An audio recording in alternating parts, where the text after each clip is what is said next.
the start. It ain't the goal to finish there. That's a good little push if you're a decent artist, right? Well, people ought to have figured that out by now, because it's like peaking in high school. You know, nobody has made it. How do you know if you're an artist? Because let's say you get a hold of a record, like a record company gets hold of you, and they say, "Look, you're a really good singer. Yeah, you write some nice songs, but we're going to bring in producers and we're going to bring people to collaborate with you, and we think we can make you a star."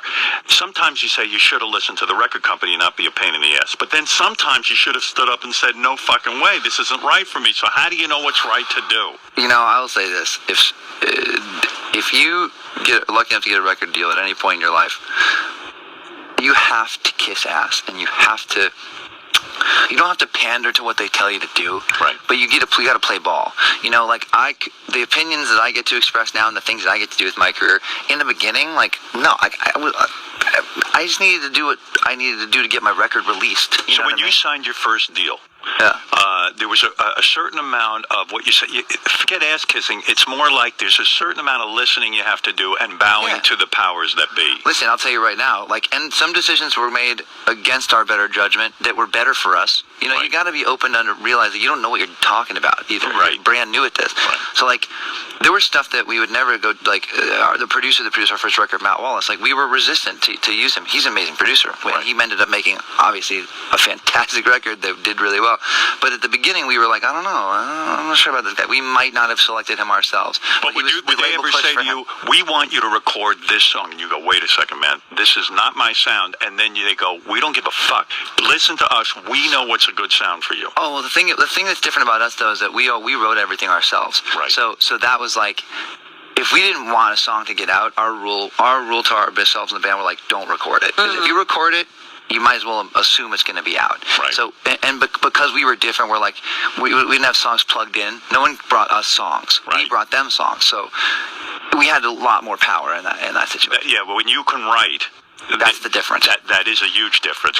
And when you say what makes an artist, it's like, that's what makes an artist. I think someone who's able to write their own stuff. Some artists are resistant to write. It's hard work. You got to lock yourself in a room. You got to put your ass on the line. You really got to work at it and craft it. And a lot of people just want the shortcut, right? Well, and I'll tell you the truth. I've been writing songs for my whole life. Right. And in the beginning, it's a trip how we did it, because I wrote everything with the band, and it was all self-contained. Yeah. And then I got, I'm not going to lie to you, when I started doing co-writes, which I hadn't co-written a song really ever until, I did a song with Kanye West a long time ago. And that was the first time I did it. And then I did it. I opened up my doors slowly but surely, because I hated writing with other people. And then it's it can be really uncomfortable, and because you have to say to someone, that's a nice riff. I don't want to tell someone I don't like their idea or something, right. And then you can waste a lot of hours just sitting there working on an idea you don't like. And I think a rapport with somebody is so important when you're writing, a good rapport. Can you be honest with a Kanye West and turn to him and go, "Look, man,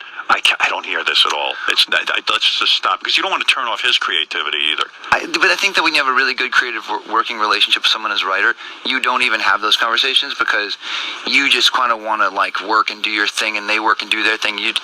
There can't be any ego at all. Believe it or not, and everyone much thinks Kanye is this crazy egomaniac. He's the most in the studio.